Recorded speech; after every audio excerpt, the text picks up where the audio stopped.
Doctor Joseph മർഫിയുടെ the power of subconscious mind, നിങ്ങളുടെ ഉപബോധ മനസ്സിന്റെ ശക്തി, എല്ലാവരും വായിച്ചിരിക്കേണ്ട ഒരു പുസ്തകം തന്നെയാണിത്. മനസ്സെന്ന മഹാത്ഭുതത്തിന്റെ വിശാലമായ വാതായനങ്ങൾ നമുക്ക് മുന്നിൽ തുറന്നിടുന്ന വിസ്മയകരമായ ഒരു യാത്രയാണ് ഈ പുസ്തകം. ലക്ഷ്യമില്ലാതെ പായുന്ന ഒരു കാട്ടുകുതിരയെ പോലെയാണ് നമ്മുടെ മനസ്സ്. അതിനെ ഭംഗിയായി മെരുക്കിയെടുത്ത് നമ്മുടെ ജീവിത വിജയത്തിനായി, ജീവിതത്തിന്റെ എല്ലാ തലങ്ങളിലും അഭിവൃദ്ധി പ്രാപിക്കാൻ, അത് സമാധാനം ആയിക്കോട്ടെ, സാമ്പത്തികം ആയിക്കോട്ടെ, ആരോഗ്യമായിക്കോട്ടെ, വ്യക്തിബന്ധങ്ങളായിക്കോട്ടെ, എല്ലാത്തിനും വേണ്ടി പരിശീലിപ്പിച്ചെടുക്കാം എന്ന് വ്യക്തമായി മനസ്സിലാക്കി തരുന്ന ഒരു പുസ്തകം. 20 അധ്യായങ്ങളായി ഇവയെല്ലാം നമുക്ക് വിവരിച്ചു തരുന്നു. ഓരോ അധ്യായത്തിന്റെയും രത്ന ചുരുക്കത്തിലൂടെ നമുക്ക് ഒരുമിച്ച് യാത്ര തുടങ്ങാം.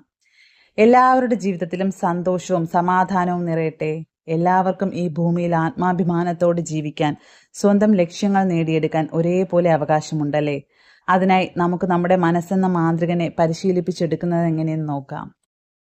ഈ പുസ്തകം എഴുതാനുണ്ടായ സാഹചര്യം ഇതിന്റെ തുടക്കത്തിൽ തന്നെ ഡോക്ടർ ജോസഫ് മർഫി പറയുന്നുണ്ട്. ലോകത്തിന്റെ നാനാഭാഗത്തും പല മേഖലകളിലുമുള്ള പുരുഷന്മാരുടെയും സ്ത്രീകളുടെയും ജീവിതത്തിൽ അത്ഭുതങ്ങൾ നടക്കുന്നത് ഞാൻ കണ്ടിട്ടുണ്ട്.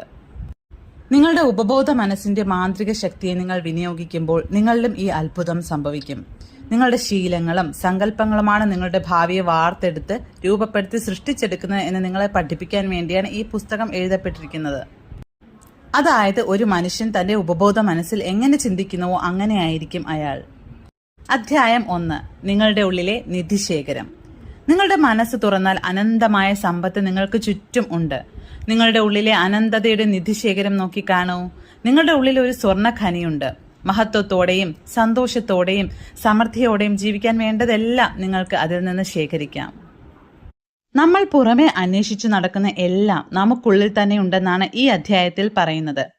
നമ്മുടെ എല്ലാ സംശയങ്ങൾക്കും ആഗ്രഹങ്ങൾക്കും ലക്ഷ്യങ്ങൾക്കുമുള്ള ഉത്തരം അവിടെ തന്നെയുണ്ട്. എല്ലാ കാലത്തുമുള്ള മഹാന്മാരുടെയും കൈവശമുള്ള മഹത്തായ രഹസ്യം എന്തെന്നാൽ കമ്മ്യൂണിക്കേറ്റ് ചെയ്യാൻ പറ്റുന്ന അവരുടെ ഉപബോധ മനസ്സിന്റെ അധികാരമാണ്. നമുക്കും അങ്ങനെ ചെയ്യാൻ കഴിയും, അതിന്റെ ശക്തിയെ തിരിച്ചറിഞ്ഞുകൊണ്ട്. ഒരു ഉദാഹരണം പറയാം. ഉറങ്ങുന്നതിന് മുമ്പ് നമ്മുടെ ഉപബോധ മനസ്സിനോട് എനിക്ക് രാവിലെ 6 മണിക്ക് എഴുന്നേൽക്കണം എന്ന് നിർദ്ദേശിക്കുകയാണെങ്കിൽ അത് കൃത്യമായ സമയത്ത് നമ്മെ ഉണർത്തും. നമ്മുടെ ഉപബോധ മനസ്സാണ് നമ്മുടെ ശരീരത്തിന്റെ നിർമ്മാതാവ്. അതിന് നമ്മെ സുഖപ്പെടുത്താനും കഴിയും. എല്ലാ രാത്രിയിലും ഉറങ്ങുന്നതിന് മുമ്പ് ഞാൻ പൂർണ്ണ ആരോഗ്യവാനാണ് എന്ന് താരാട്ടുപാടി ഉറങ്ങി നോക്കൂ. അപ്പോൾ നമ്മുടെ ഉപബോധ മനസ്സ് ഒരു വിശ്വസ്ത ദാസനെ പോലെ അത് അനുസരിക്കും. ഓരോ ചിന്തയും ഒരു കാരണമാണ്. നമ്മുടെ ജീവിതത്തിലെ ഓരോ അവസ്ഥയും ആ ഓരോ ചിന്തയുടെയും ഫലമാണ്.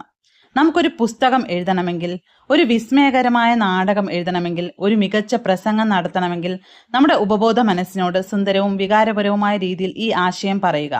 അപ്പോൾ അതിനനുസരിച്ച് അത് പ്രതികരിക്കും. നമ്മൾ കപ്പൽ ഓടിക്കുന്ന ഒരു ക്യാപ്റ്റനെ പോലെയാണ്. അദ്ദേഹം കൃത്യമായ നിർദ്ദേശങ്ങൾ നൽകണം.